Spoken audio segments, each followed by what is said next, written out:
Sound part A, चलो पे attention, copy the formulas first.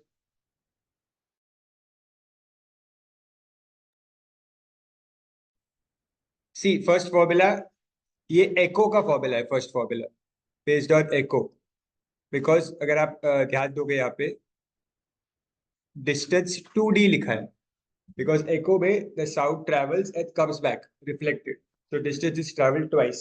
ठीक है, ये दोनों फॉर्मूला सेम है। ओके, सो ये दोनों फॉर्मूला सेम है, बस इसमें यहाँ पे सब्जेक्ट टाइप को बनाया है, इसमें सब्जेक्ट डिस्टेंस को बनाया है। ओके, देन ये basic formula speed is distance upon time. Then you have velocity is f lambda, frequency into wavelength, ये रिलेशनशिप है। ठीक है, then frequency is 1 upon length. तो ये लेंथ किसकी, ये लेंथ एयर कॉलम की हो सकती है, लेंथ पेंडुलम की स्ट्रिंग की हो सकती है, या लेंथ किसी म्यूजिकल इंस्ट्रूमेंट की स्ट्रिंग की हो सकती है, किसकी भी लेंथ हो सकती है। ठीक है, so frequency is always inversely proportional to length, and then you have loudness is the square of amplitude. ठीक है, इन सब के बेसिस पे आपको क्वेश्चन आते हैं।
सी फर्स्ट सब question number 1, wavelength, the wavelength of the waves produced on the surface of water is 20 centimeter. Wavelength is given as 20 centimeter. ऐसा यूनिट मीटर होता है लेंथ। ओके, सो अगर मैं इसको मीटर में कन्वर्ट करूं, so I will get 0.2 meters divide by 100 होगा। ठीक है, if the wave velocity is 24 meters per second, so wave velocity is 24 meters per second. First, they are asking me to find the number of waves produced in 1 second. Number of waves produced in 1 second का मतलब ही होता है frequency. ठीक है, so number of waves produced in 1 second is nothing but frequency. So आपका formula है V is F into lambda. Substitute the values and find the answer.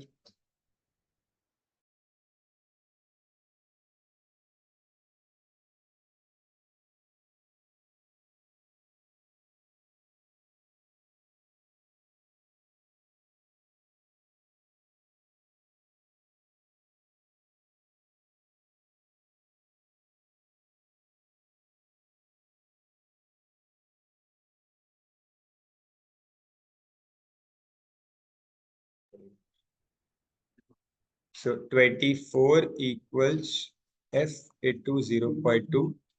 24 divided by 0.2. So F is 240 or 2, that is 120. Hertz भी दे सकते हो आप, या फिर seconds inverse भी दे सकते हो। Part 2, the time in which one wave is produced means time period. So time period is nothing but 1 upon frequency, capital T लिख रहा।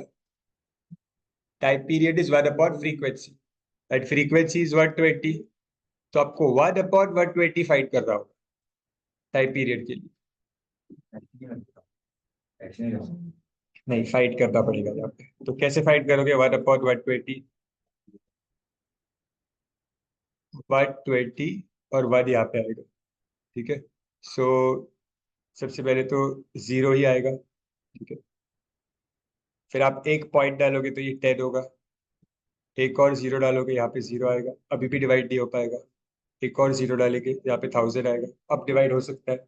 तो 12 8 जा 960, सो 40 बचेगा, 0 हो जाएगा। 12 3 जा 360, फिर से 40 बचेगा, 400 हो जाएगा, तो ये 3 आते ही जाएगा, ठीक है। सो आपका आंसर आया 0.00833 रेकरिंग। ओके, सो पॉइंट को मैं शिफ्ट करता हूँ, एक नंबर के बाद डेसिमल होना चाहिए।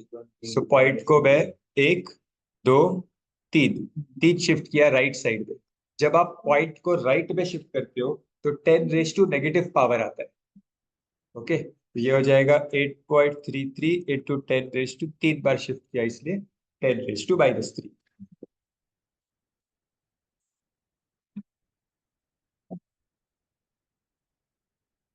और इट इज सेकेंड्स। हमेशा याद रखना, पॉइंट को अगर आप राइट पे शिफ्ट कर रहे हो डेसिमल को, ठीक है, तो 10 रेज़ टू नेगेटिव पावर। अगर आप डेसिमल को लेफ्ट में शिफ्ट कर रहे हो तो 10 रेज़ टू पॉजिटिव पावर आता है। Keep this in mind.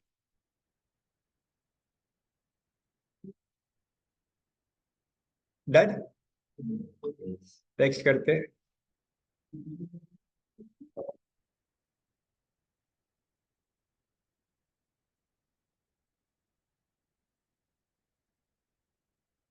Question number 2. Calculate the minimum distance in air required between the source and the, which you have to find, between the source of the sound and the obstacle to hear an echo.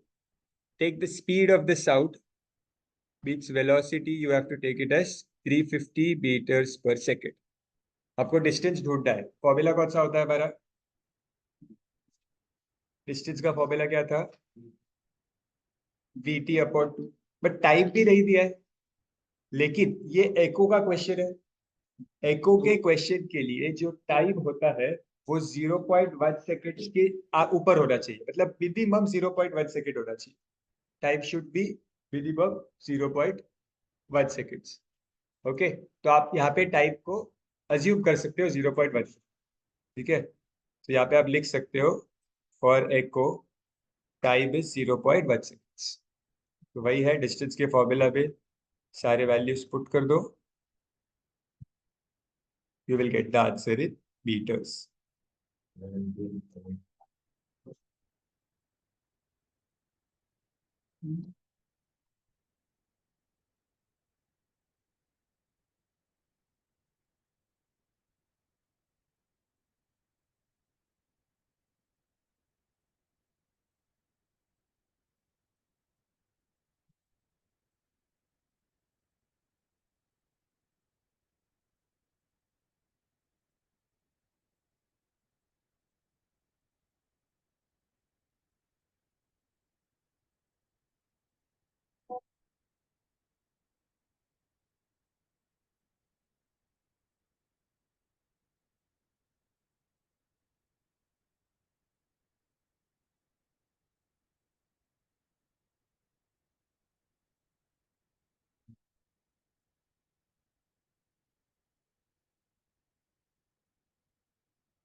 Third question same है.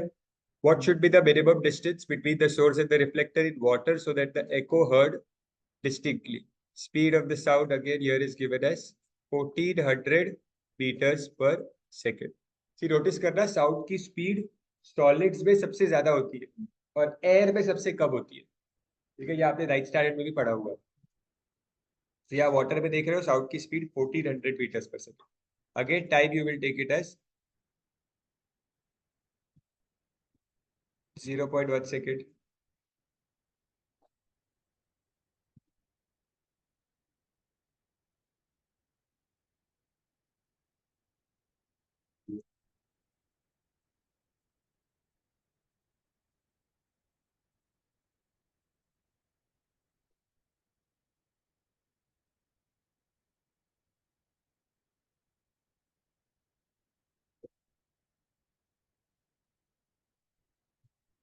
इस question से आपको क्या मालूम पड़ रहा है, ये आपको पूछ भी सकते हैं as a tricky question, that air में जो मिनिमम डिस्टेंस होता है साउंड के लिए वो कितना होता है, 17 मीटर्स। यहाँ पे 17.5 आया था, ठीक है। लेकिन वाटर में मिनिमम डिस्टेंस क्या है एको के लिए, 70 मीटर्स, क्योंकि स्पीड ज्यादा है sound.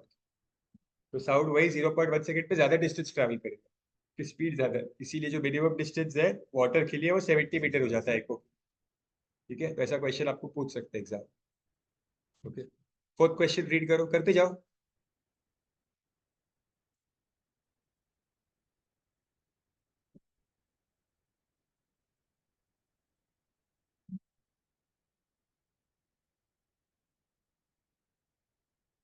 A man is standing 25 meters away from the wall. So distance is 25 meters.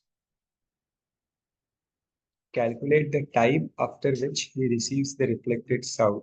So you have to find the time. If the हाँ हाँ, if the speed of the sound is 350 meters per second, क्योंकि reflect होके sound वापस आया है ना।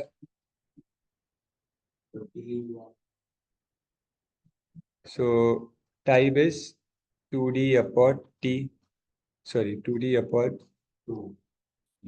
v। अच्छा, ये तो वो सेम फॉर्मूला डी वाला भी कर सकते हो यूज, ऐसा कुछ नहीं।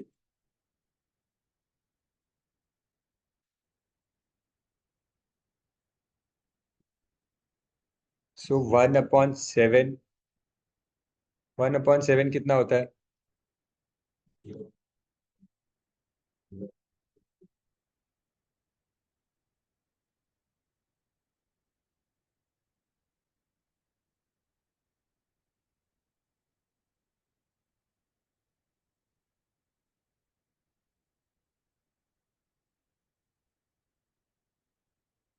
0.1428, विच इज रफली 0.143।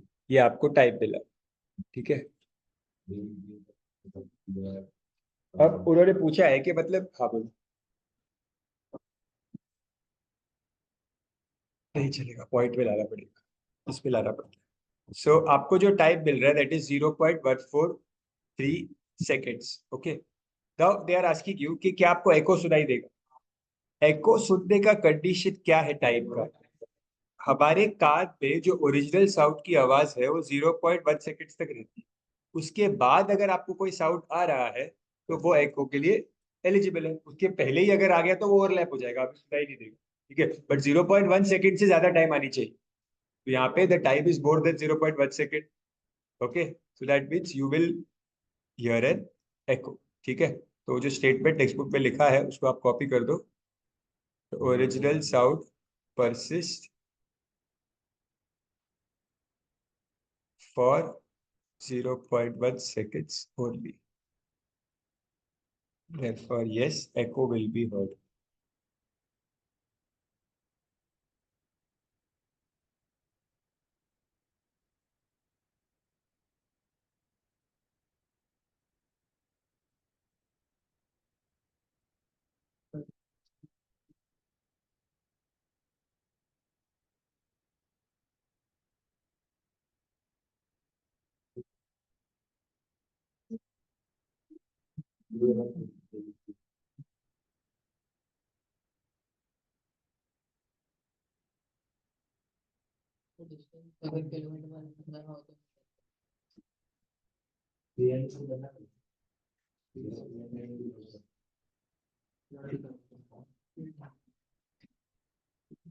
नेक्स्ट अब करें क्वेश्चन नंबर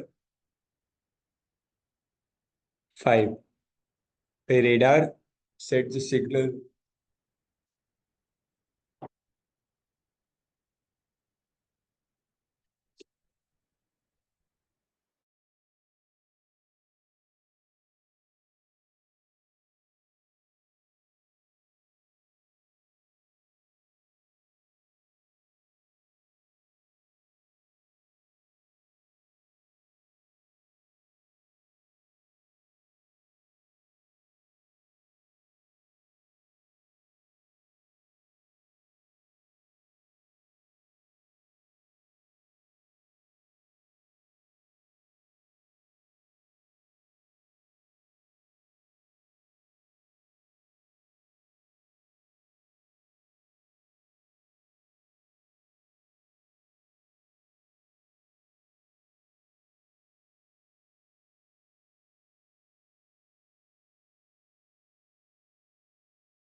एको का फॉर्मूला यूज किया, आया आंसर?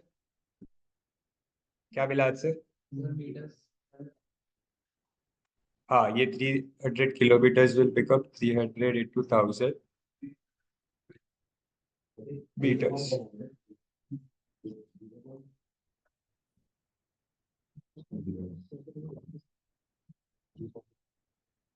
एक, दो, तीन, चार, पाँच, 5 जीरोस कैंसिल हो जाएंगे, 3 कैंसिल हो जाएगा, 2/, 3 जीरो बचेंगे, ये ऊपर आ जाएगा।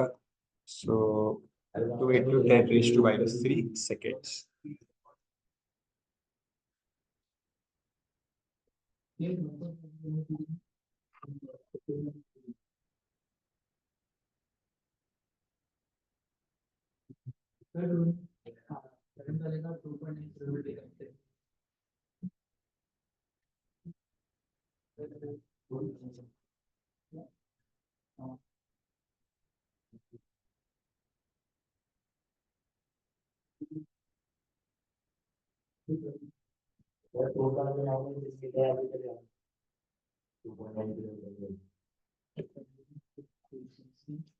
जब बहुत बड़ा नंबर आता है ना, तो उसको बड़े यूनिट में कन्वर्ट कर देना चाहिए, छोटे यूनिट में नहीं रखना चाहिए। जैसे आपको अगर 3600 सेकेंड्स आ रहे हैं, तो उसको बेटर है कि आप 6 मिनट में कन्वर्ट कर दो। A man standing 48 meters away from the wall fires a gun. Calculate the time after which the echo is heard, where the speed of sound is 320. बहुत सिंपल क्वेश्चन है, same formula find कर लो।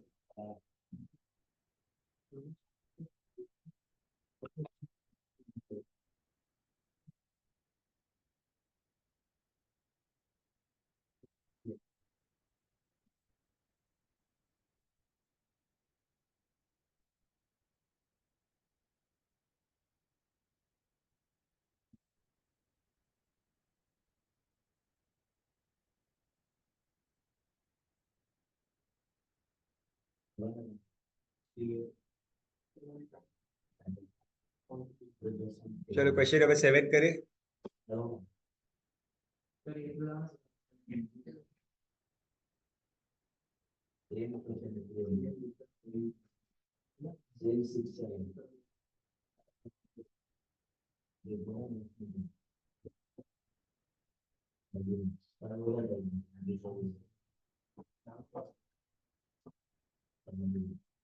A ship on the surface of water sends a signal and receives it back after 4 seconds.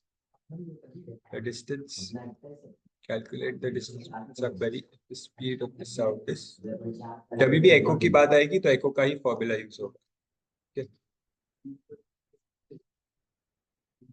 एको का ही formula आएगा। तो यहाँ पे sound जा रहा है, देन रिफ्लेक्ट होके वापस आ रहा है।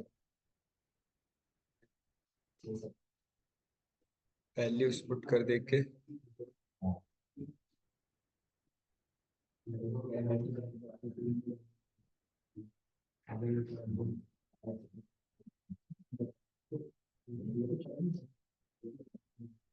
read the 8th question.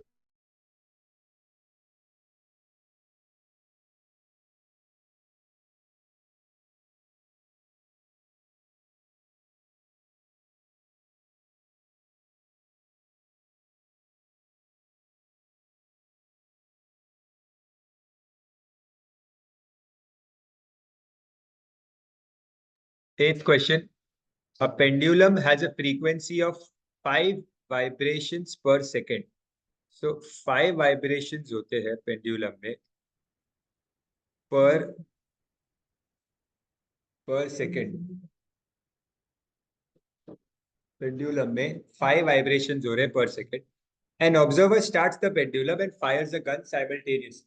ठीक है, क्या कह रहे हैं आपको? पेंडुलम मतलब 1 सेकेंड में 5 वाइब्रेशन होते हैं। पेंडुलम को स्टार्ट किया और तुरंत गन फायर किया, ठीक है? तो एको जो आया उसको, वो 8 वाइब्रेशंस के बाद आया। मतलब उसने गन फायर किया, पेंडुलम स्टार्ट किया, ठीक है? उस गन के साउंड का एको आया ना, तब तक पेंडुलम ने 8 वाइब्रेशंस कर लिए थे, ठीक है? तो पेंडुलम 5 वाइब्रेशंस करता है 1 सेकेंड में, तो 8 वाइब्रेशंस कितने सेकेंड्स में करेगा पेंडुलम? ठीक है, ये है हमारा वाइब्रेशंस और ये है हमारा टाइम। ठीक है, तो इसको आप क्रॉस मल्टीप्लाई कर लेते। So I will get x as 8/5। Correct. So ये आपको टाइम मिला, that means the echo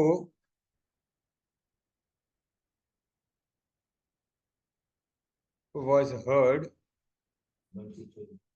after 1.6 seconds। Exact आ रहा है 1.6। echo will be heard after 1.6 seconds। so आपका टाइम पीरियड 1.6 हो गया। क्वेश्चन पे और क्या दिया है? They have given you the velocity of sound, that is 340।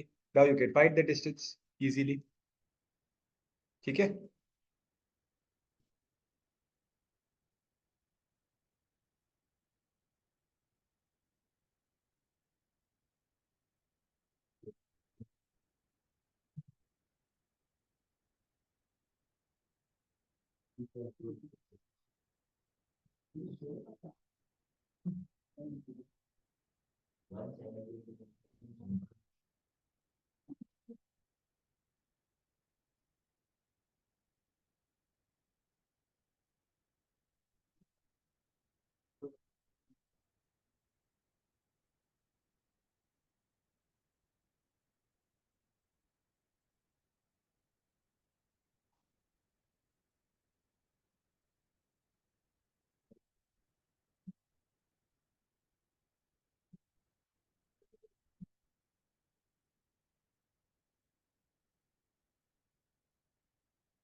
Next करें।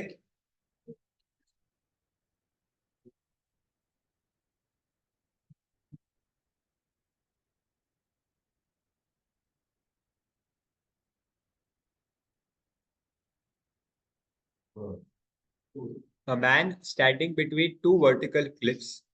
तो समझो कुछ ऐसे हमारे वर्टिकल क्लिफ्स है।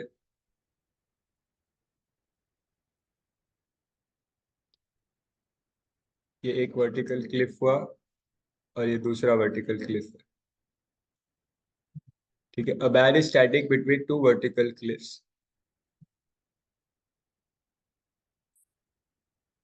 प्रोड्यूसेस ए साउंड, तो इसने कुछ आवाज की, तो उस साउंड का रिफ्लेक्शन यहां से भी आएगा और यहां से भी आएगा, दोनों जगह से आएगा। ठीक है, तो एक साइड से वो साउंड का रिफ्लेक्शन आया 4 सेकेंड्स में और दूसरे साइड से वो आया 6 सेकेंड्स में। Calculate the distance between the cliffs. Distance between the Cliff मतलब ये पूरा डिस्टेंस कितना है वो आपको फाइंड करने के लिए कहा।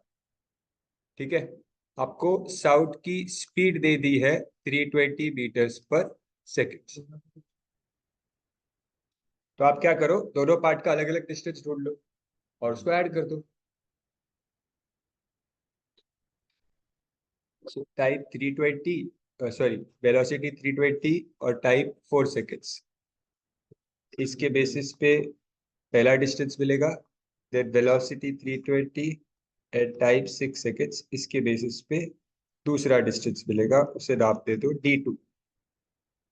सो final answer will be total distance between the cliffs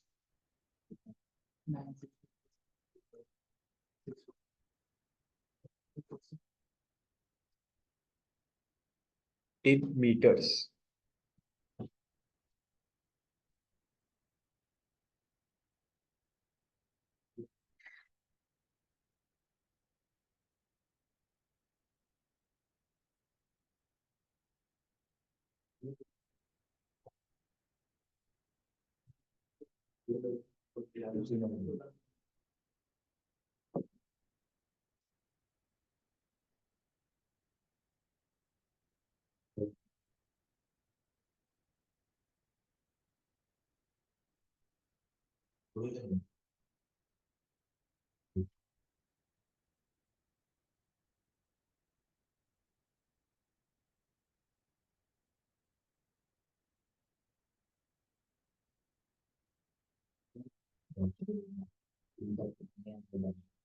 next sum.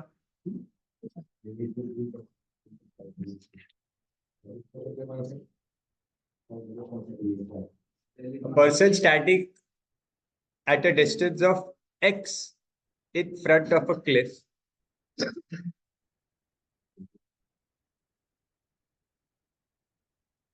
यार तो ये थोड़ा सा डिफिकल्ट क्वेश्चन है।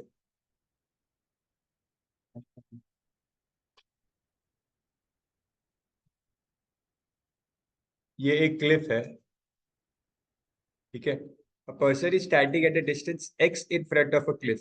तो पर्सन यहाँ पे खड़ा है and this distance is given as x.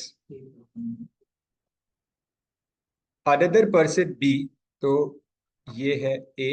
Another person B is standing behind the person A at a distance of y from the cliff. मतलब जो another person है वो यहाँ पे खड़ा है, person B, ठीक है, and he is standing at a distance of y centimeters from the cliff, ठीक है। So A ने जब when A fires the gun, A जो है वो गन फायर करेगा, ठीक है। तो उन्होंने क्या बोला है that the person B which is standing behind A, ठीक है, hears two sounds of the fire shots after 2 seconds and 3 seconds respectively. मतलब ए ने गन फायर किया, ठीक है, तो बी के पास जो साउंड आने वाला है वो कैसे आएगा? एक तो ए से डायरेक्टली साउंड आएगा बी के पास फायर का, और एक जो साउंड रिफ्लेक्ट होके बी के पास पहुंचेगा, दो साउंड पहुंचेगा। उन्होंने बोला है जो पहला साउंड आया है वो 2 seconds के बाद आया है, और जो दूसरा साउंड आया है, ठीक है, वो 3 seconds के बाद आया, ठीक है। So calculate the x and y, calculate the distance of x and y। The velocity is given as 320 meters per second।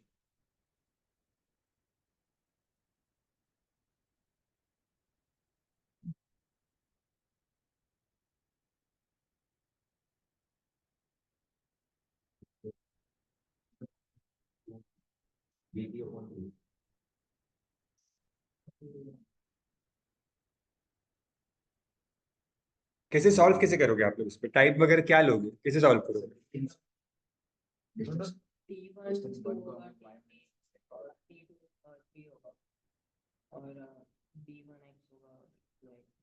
पहली बात तो आप कौन सा डिस्टेंस पहले फाइंड कर रहे हो, एक्स कर रहे हो कि वाई कर रहे हो? वाई कर रहे हो। हाँ, तो अगर आप वाई कर रहे हो तो आप लोगों ने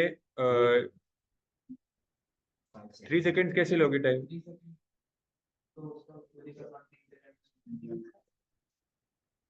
नहीं, बी को सुनाई दिया 3 सेकेंड्स में, लेकिन जो टाइम पीरियड अगर बी ने खुद ने साउंड एमिट किया होता तो वो जो साउंड ट्रेवल करता टाइम वो बी से लेके इधर तक आता। लेकिन यहाँ पे तो जो आप टाइम कंसीडर कर रहे हो वो सिर्फ यहाँ से लेके यहाँ तक का ही कर रहे हो, तो इस टाइम का क्या हुआ?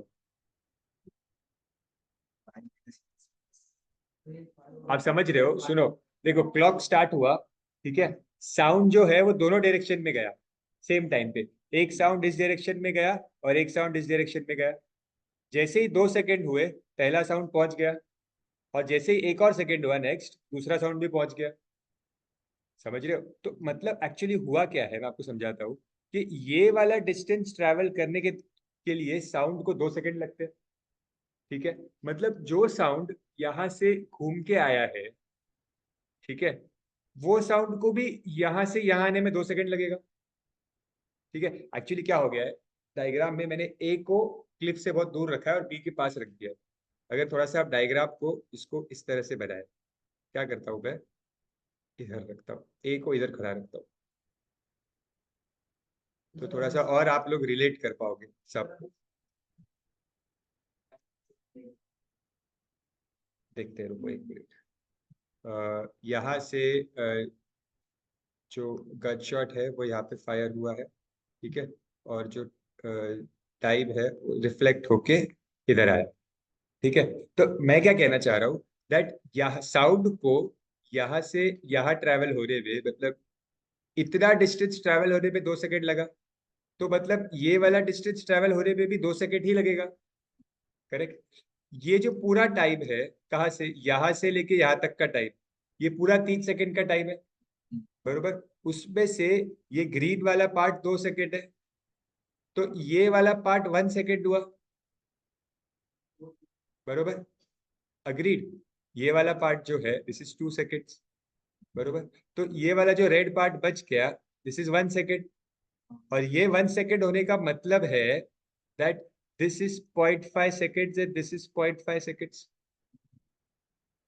अग्रीड। तो अब मतलब यहां से यहाँ 0.5, 1 सेकेंड, 2 सेकेंड और 3 सेकेंड में पहुंच गया, समझ रहे हैं? तो अब जब आपको, अगर आपको जो भी डिस्टेंस फाइंड कर रहे हैं, अब आपको टाइम पता चल गया क्या, हर एक पार्ट का। अब आप चाहिए तो पहले एक्स ढूंढना है तो एक्स ढूंढ सकते हो, पहले वाई ढूंढना है तो वाई ढूंढ सकते हो। एक्स ढूंढोगे तो आप टाइम क्या लोगे, 0.5 सेकेंड्स। हाँ, अगर आप डबल डबल कंसिडर करोगे तो 1 सेकेंड कंसिडर, ठीक है। और मतलब ये पूरा काउंट होगा, ठीक है। और अगर आप क्या कहते हैं, वाई अगर आपको ढूंढना है, ठीक है, तो आपको ये यहाँ से 2 सेकेंड, एक्स ही ढूंढो पहले, वही बेटर रहेगा। एक्स ढूंढो पहले, टाइम क्या लोगे, इस ये वाला टाइम पीरियड क्या है, दिस इज 1 सेकेंड, ठीक है। So velocity is through 20, time is 1 second. So distance is Vt upon 2, that is 320 into 1 upon 2, that is 160 meters. X अगर 160 मिल गया, Y तो ढूंढना बहुत इजी है। Y आप कैसे ढूंढ रहे हो, 5 सेकेंड लेके ढूंढना, ठीक है। आप नॉर्मल स्पीड इंटू डिस्टेंस भी कर सकते हो। ये जो टाइम है 2 सेकेंड लगा यहाँ तक आ जाने में, 1 सेकेंड में साउंड 320 ट्रेवल होता है, तो 2 सेकेंड में 640 होता है। 640 प्लस 160, तो इस सब्जेक्ट में क्या बताया, ये 2 सेकेंड यहाँ से आ गया ना, 1 सेकेंड में 320 होता है, तो 2 सेकेंड में 640, और ये वाला यहाँ का 160 मिला हुआ है ऑलरेडी, दोनों को ऐड कर देते तो आंसर आ जाता है। बट कोई बात नहीं, आपने 5 सेकेंड से किया ना, अब वो भी ठीक है। 5 सेकेंड्स क्यों लिया, क्योंकि ये वाला टाइम 3 सेकेंड है और ये वाला 2 सेकेंड है, तो टोटल 5 सेकेंड से भी कर सकते हो। टाइम 5 सेकेंड्स लेंगे, so distance will be VT equal to,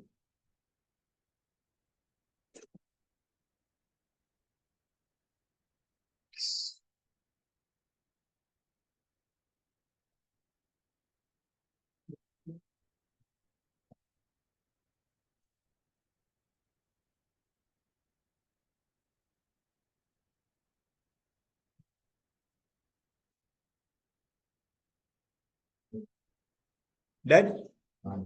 11th करें,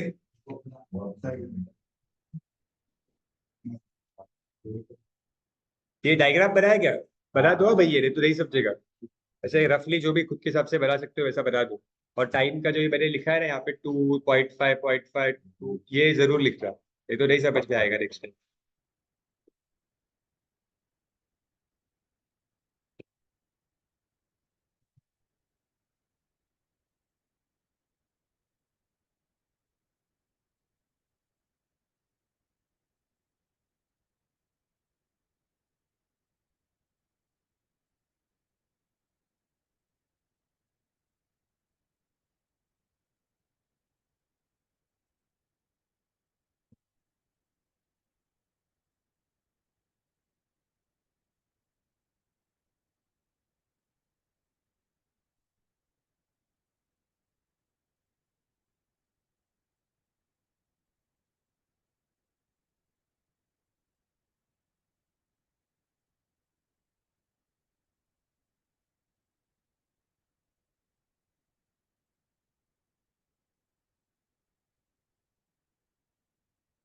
चलो 11th तो आई गेस इजी है। On sending ultrasonic wave from the ship towards the bottom of the sea, the time travels by sending the wave. Its back is found to be, time is 1.5 seconds. The velocity of the velocity is 1400. Find the distance. ये तो simple question, एको का formula use कर दो।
Twelfth सब भी किया। Twelfth find distance type graph, sorry distance displacement graph दिया है आपको टू वेव्स का। Compare the amplitude of the two waves. So compare the amplitude with what?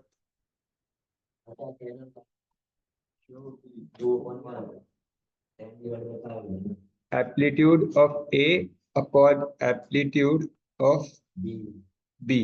तो ए का एम्पलीट्यूड मतलब ए की हाइट कितनी है, जो ए वेव है उसकी हाइट कितनी है, ये उसकी हाइट हुई, दैट इज 10 सेंटीमीटर्स हुआ हाइट। ए की हाइट हुई 10 सेंटीमीटर्स, और बी वाली जो वेव है उसकी हाइट इतनी है, ठीक है, दैट इज 5 सेंटीमीटर्स। हो गया, 2:1 का रेशियो। और वेवलेंथ कंपेयर करना है। वेवलेंथ तो लैम्डा से डिनोट हो जाएगा। सो लैम्डा ए अपॉन लैम्डा बी। ए का जो वेवलेंथ है वो ग्रीन से डिनोट करते हैं, मतलब ए की वेव स्टार्ट कहाँ से हुई और एंड कहाँ पे हुई, ये है ए का वेवलेंथ। और बी का वेवलेंथ, हाँ, यहाँ से स्टार्ट होगा और इधर तक जाएगा। बी का ये पूरा होगा ना, बी का अगर नीचे बनाता हूँ, यहाँ से यहाँ तक है बी का wavelength.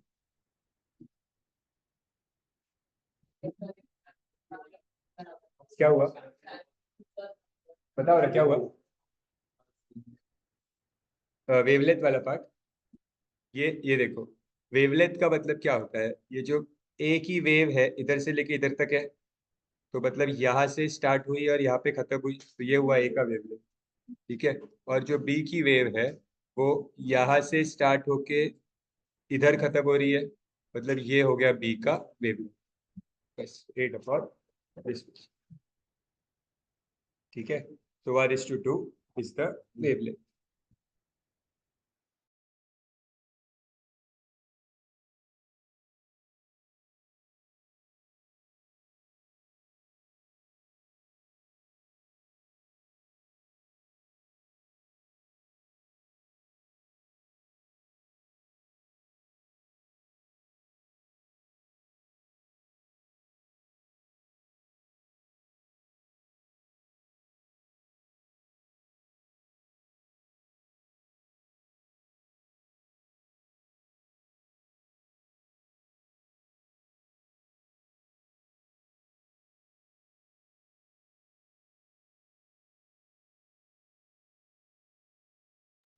Part A solve examples, page number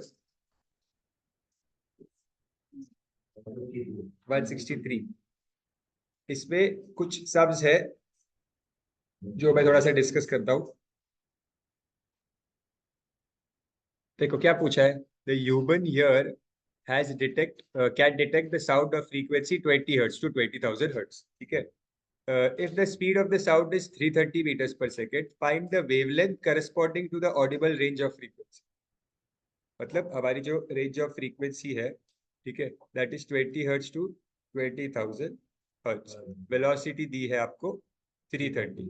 so आपको फ्रीक्वेंसी दिया है और वेलोसिटी दिया है, तो इससे आपको वेवलेंथ मिल सकता है. ठीक है, हमारा फॉर्मूला क्या होता है? v is equals to F lambda. So lambda is v upon F. Correct. So means 330 upon 20 होगा एक बार, और एक बार 330 अपॉन 20,000 होगा. ठीक है, तो ये आएगा आपको 16.5 मीटर्स, और ये आएगा 16.5, लेकिन नीचे 3 जीरो एक्स्ट्रा है, तो 10⁻³ आएगा. और 10⁻³ का मतलब होता है मिली. 10⁻³ इज मिली. तो एक आया 16.5 मीटर, 16.5 मिलीमीटर. तो ये आपका वेवलेंथ का रेंज हो गया. मतलब अगर आपको ये भी क्वेश्चन पूछे कि ह्यूमन ईयर कौन सी वेवलेंथ का साउंड सुन सकते हैं, ठीक है, फ्रीक्वेंसी का तो हमें पता है, तो वेवलेंथ का भी आपको पता चल गया. 16.5 मीटर से 16.5 मिलीमीटर की वेवलेंथ का साउंड आप सुन सकते हैं. ठीक है, ये आपका क्वेश्चन था. यहाँ पे क्या पूछा, एक बार रीड करो क्वेश्चन नंबर 2, ये आप शायद खुद से समझ सकते हो.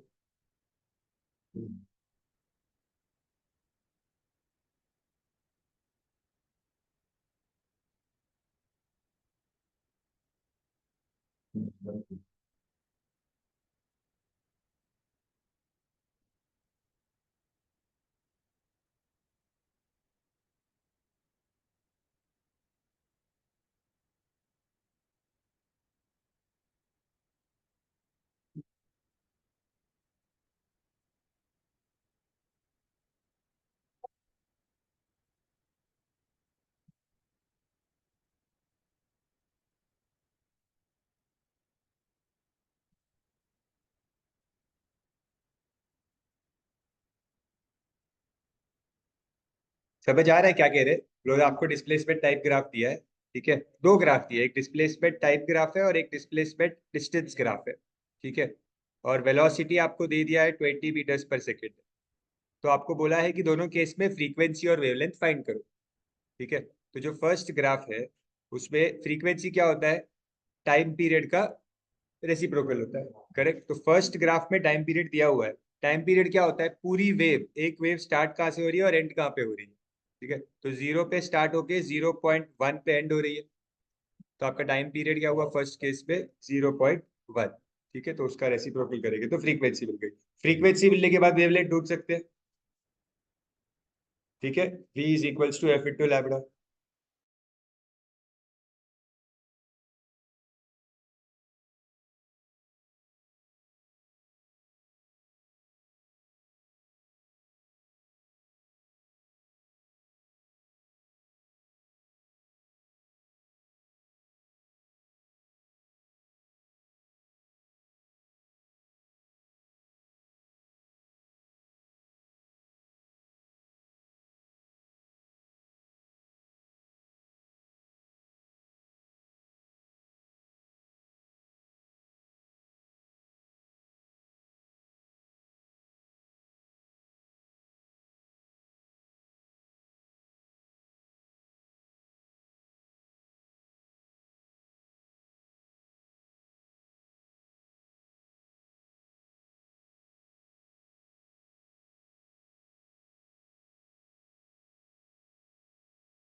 ठीक है, तो और सेकेंड पार्ट में आपको क्या पूछा है? अगेन फ्रीक्वेंसी और वेवलेंथ पूछा है. तो सेकेंड पार्ट में आपको वेवलेंथ तो डायरेक्ट ग्राफ से ही मिलेगा. देखो, दोनों क्वेश्चन देने का पर्पस समझो. पहले वाले ग्राफ में टाइम पीरियड दिया हुआ था जिससे आपने फ्रीक्वेंसी ढूंढा, ठीक है, और फ्रीक्वेंसी ढूंढ के आपने वेवलेंथ ढूंढा. सेकेंड वाले ग्राफ में टाइम पीरियड दिया ही नहीं, बट वेवलेंथ मिल गया आपको ग्राफ से डायरेक्ट देख के कि वेवलेंथ 2 मीटर्स है, तो वेवलेंथ से फ्रीक्वेंसी ढूंढा. समझ रहे हैं दोनों ग्राफ का डिफरेंस? ये टाइम का ग्राफ था और ये डिस्प्लेसमेंट वाला ग्राफ था. ठीक है, ये हो गया। थर्ड सॉल्ट एग्जांपल देखते हैं। Sound produced on the surface of the lake takes 4.5 seconds to reach the boatman. मतलब जो साउंड उसने प्रोड्यूस किया है, ओके, वो टच करेगा मतलब बॉटम ऑफ द सी, और रिटर्न आने में उसको कितना टाइम लग रहा है? हाँ, तो समझो अगर ये बोट है, साउंड प्रोड्यूस किया तो 4.5 सेकेंड्स में वो साउंड वापस आ रहा है। ठीक है। How much time will it take to reach the diver inside the water at the same distance if the speed of the sound in the water is 4.5 times the speed of the sound in air?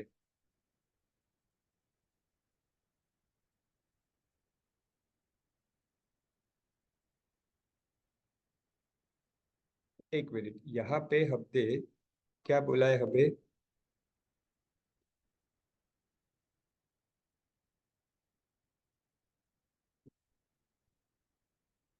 अच्छा, तो sound कहीं और से travel हुआ है, मतलब sound का source कुछ और है, ठीक है। फॉर एग्जाम्पल ये बोटवेन है, ओके, और यहाँ से साउंड एमिट हुआ, ओके। तो वो कह रहे हैं कि जो सोर्स ऑफ साउंड है वहां से बोटवेन तक पहुंचने में 4.5 सेकेंड्स लगा, ठीक है। और अंदर पानी में, ये पानी हो गया यहाँ पे, ठीक है, और इस पानी के अंदर एक डाइवर है, इस डाइवर तक पहुंचने में कितना टाइम लग रहा है? ठीक है, सेम साउंड को। और उन्होंने बोला है कि जो साउंड की स्पीड पानी में है वो एयर के 4.5 टाइम्स है। समझ रहा है? क्वेश्चन समझ में आया? बाहर एक साउंड प्रोड्यूस किया, तो बोटमैन बाहर ही है, बोटमैन को बाहर के बाहर 4.5 सेकंड में सुनाई दिया, ठीक है। डाइवर जो पानी के अंदर है उसको कितने टाइम में सुनाई देगा? ओके। तो हम कैसे कर सकते हैं, यहाँ पे थोड़ा कुछ वेरिएबल्स लेके आप सॉल्व कर सकते हो। हम क्या करेंगे यहाँ पे, सबसे पहले जो साउंड की स्पीड है उसको आप एक्स ही ले लो, ठीक है। तो ये साउंड की स्पीड एयर में एक्स हुई, तो साउंड की स्पीड जो है वो वाटर में 5x हो जाएगी। सॉरी, हाँ, 4.5 दिया है ना, 4.5 टाइम्स बोला है ना। हाँ, तो वो 4.5x होगी वाटर में स्पीड, ठीक है। डिस्टेंस, डिस्टेंस के बारे में क्या बोला है? सेम डिस्टेंस पे है दोनों, मतलब जितना बोट में दूर है सोर्स ऑफ साउंड से उतना ही डाइवर नीचे की तरफ दूर है, तो डिस्टेंस दोनों सेम है। करेक्ट। तो पहले फर्स्ट केस करते हैं। फर्स्ट केस में हमारा फॉर्मूला क्या होता है? हाँ, हाँ, दोनों दोनों का डिस्टेंस अगर सेम है तो मतलब ये यहाँ पे एको कुछ नहीं हो रहा है, ये डायरेक्ट डिस्टेंस ट्रेवल हो रहा है। ये एको की बात नहीं है, देखो, यहाँ से साउंड एमिट हुआ और इसके पास पहुंचा, यहाँ से साउंड एमिट हुआ और इसके पास पहुंचा। एको तो नहीं हो रहा है ना इसमें, थोड़ी लेक टेक्स्ट दिखा, एको तो यहाँ पे हुआ ही नहीं है, तो ये नॉर्मल फॉर्मूला जाएगा यहाँ पे। So speed is distance upon time, ठीक है। तो स्पीड मतलब ये एयर का ले लेते हैं, एयर के लिए, ठीक है।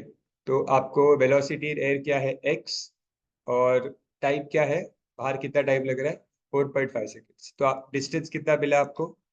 4.5x, ये नॉर्मल डिस्टेंस मिला। अब जब आप वेलोसिटी ऑफ वाटर के लिए करोगे, ठीक है, तो उसमें velocity of water is 4.5x, और डिस्टेंस जो यहाँ पे मिला हुआ है सेम ही डिस्टेंस है, 4.5x अपॉन टाइम। सो ये टाइम क्या मिलेगा? 4.5x upon 4.5x, that is 1 second. Okay, समझ रहे क्या हुआ क्वेश्चन? ठीक है, ये सिंपल है।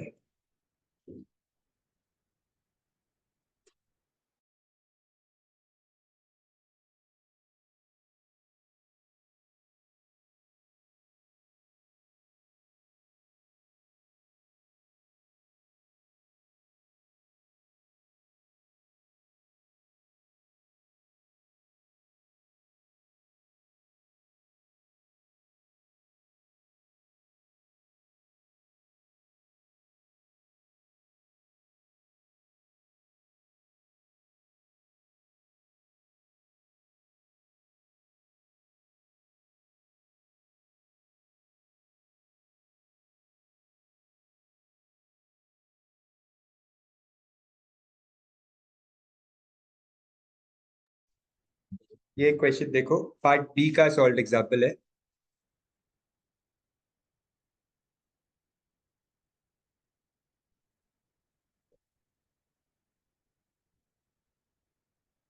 तो यहाँ पे तीन तीन डिफरेंट वाइब्रेशंस दिए हैं आपको, ठीक है। And they are asking you which vibration is of the largest amplitude. Amplitude का मतलब हाइट। हाइट देखो, सबसे ज्यादा हाइट कौन से वाइब्रेशन की दिख रही है आपको?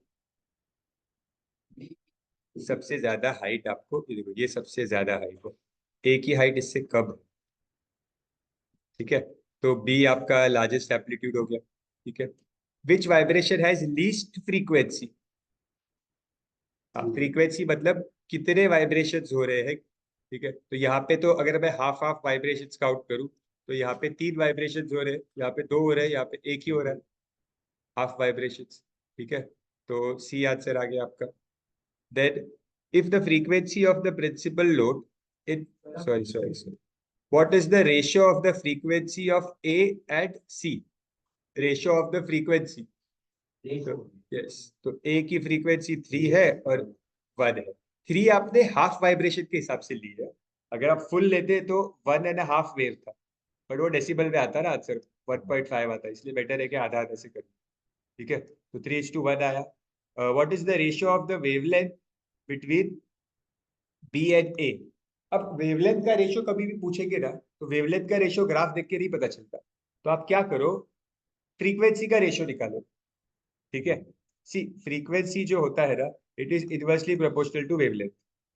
तो फ्रीक्वेंसी का जो भी रेशियो आएगा ना, उसको उल्टा कर देगा, तो वो आपका वेवलेंथ का रेशियो हो जाता है। क्या? हाँ हाँ।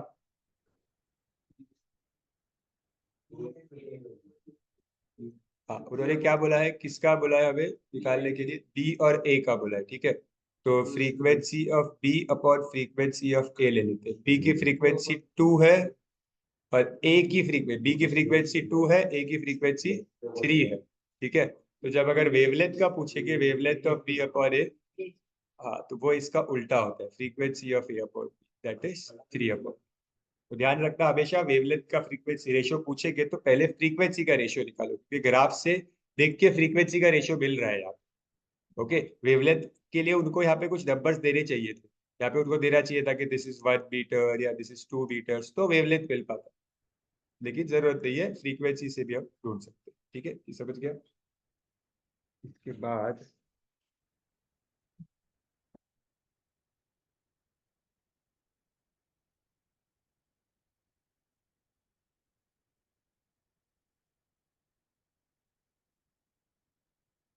ये उसी पार्ट में आगे के सॉल्व एग्जांपल है, दो है, सेकंड और सिक्स्थ दोनों सेम है। जो मैंने आपको एक फॉर्मूला दिया था, क्योंकि क्या है ना, जैसे अब ये जो फॉर्मूला मैंने आपको दिया था कि frequency is inversely proportional to length, इसका एक्सरसाइज में कोई भी शब्द नहीं है, बट ये सब एग्जाम में आते हैं, तो इसीलिए सॉल्व एग्जाम्पल से करना जरूरी है आपको, ठीक है। तो a wire of length 80 centimetre is under some tension, produces a sound of frequency 256 hertz, ठीक है। what length of wire will produce the same sound of frequency of 104 hertz under the same tension, ठीक है। सी, आप लोग frequency, ये जो frequency is directly proportional to 1 upon L लिखा है मैंने। आप लोग प्रोपोर्शनैलिटी का मतलब समझते हो? अगर मैं प्रोपोर्शनैलिटी की साइन को हटा दूं, निकाल दूं, तो मुझे इक्वल टू डालना पड़ेगा यहाँ पे, और इक्वल डालने के लिए मुझे कांस्टेंट ऐड करना पड़ेगा, तो ये के अपॉन एल हो जाएगा, ठीक है। तो मतलब मैं लिख सकता हूँ, अगर इसको मैं 1 नाम देता हूँ, तो F1 × L1 इसके। वैसे ही अगर दूसरा फ्रीक्वेंसी की बात करूं, तो दूसरे फ्रीक्वेंसी के लिए भी सेम चीज होगी, दूसरे फ्रीक्वेंसी के लिए भी F2 will be equal to K/L2, correct. F2 will be equals to K/L2, समझ रहे हैं मैंने क्या किया? ये फिर प्रोपोर्शनैलिटी की साइन जब आप हटाते हो ना, तो आप एक कांस्टेंट ऐड कर देते हो, ठीक है। तो दोनों की वैल्यू क्या है, मतलब मैं लिख सकता हूँ कि F1 × L1 is equals to F2 × L2।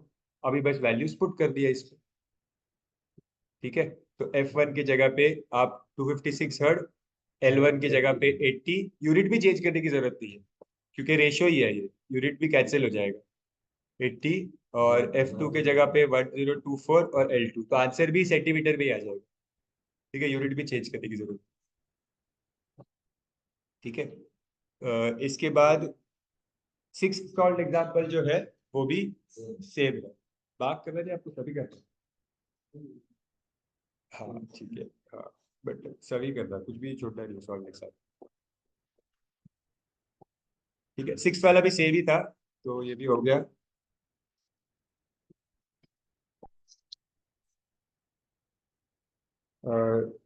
Last है 7C का।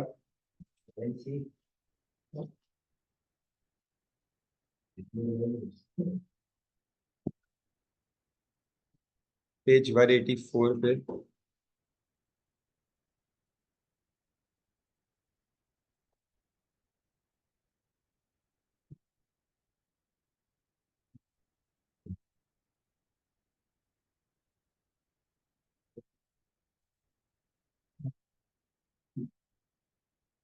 ये वाला सॉल्व एग्जाम्पल। ठीक है, पार्ट सी का सॉल्व एग्जाम्पल है ये। In the figure, A and B represent displacement distance graph of two sound waves when they are passing through air. ठीक है, तो ये दो आपको ग्राफ दिए हैं, दो ग्राफ्स दिए हैं आपको। What is the relation between their velocities? इन दोनों के वेलोसिटी का रिलेशन पूछा है। इन दोनों के वेलोसिटीज का रिलेशन पूछा है। तो कैसे लिखोगे?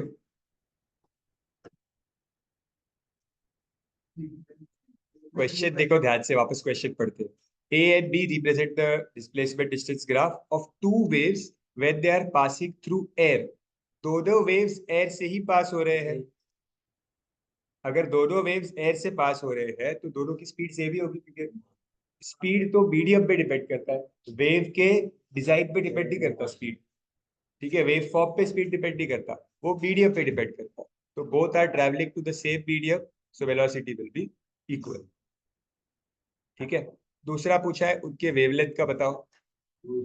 ठीक है, तो वेवलेंथ आपको ये ग्राफ में, ये डिस्टेंस वाला ही ग्राफ, मतलब ये वाला चीज डिस्टेंस ही है ये, एक्स एक्सिस पे।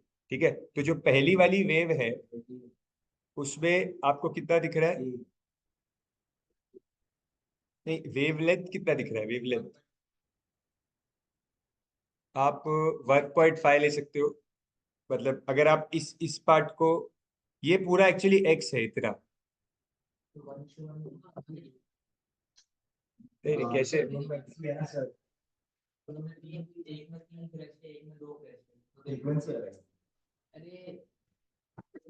ये ये जो डिस्टेंस है, आप समझो। देखो, मैं बताता हूँ सिंपल से तरीका क्या होगा करने का। ये जो डिस्टेंस है ना एक्स, उस डिस्टेंस को आप 3 मीटर्स एज्यूम करो। 3 मीटर्स। ठीक है, मतलब ये भी 3 मीटर्स हुआ डिस्टेंस। करेक्ट, अगर ये डिस्टेंस 3 मीटर्स है मतलब ये 1 मीटर, ये 1 मीटर, ये 1 मीटर हुआ। करेक्ट, तो मतलब इसका वेवलेंथ कितना हुआ? ए का वेवलेंथ 2 मीटर्स हुआ। ए का वेवलेंथ, वेवलेंथ क्या होता है? यहाँ से लेके यहाँ तक ही होगा ना ए के लिए, तो समझ रहे हो? तो ठीक है, और बी का वेवलेंथ कितना होगा यहाँ से लेके यहाँ तक? तो बी का वेवलेंथ 3 मीटर्स हो गया। ठीक है, और ए का वेवलेंथ 2 मीटर्स मिला। आपको ढूंढना क्या? वेवलेंथ का रेशियो। हो गया। किसका रेशियो पूछा है लेकिन? हाँ, वेवलेंथ का रेशियो पूछा है। ठीक है, तो wavelength of A upon wavelength of B is 2:3। समझ रहे हैं? ठीक है, फिर फ्रीक्वेंसी का पूछा है, तो फ्रीक्वेंसी के लिए क्या करोगे? इसी का उल्टा कर देंगे। ठीक है, उन्होंने एक्चुअली पिच का रेशियो पूछा है। पिच का रेशियो और फ्रीक्वेंसी का रेशियो एक ही बात है। ठीक है,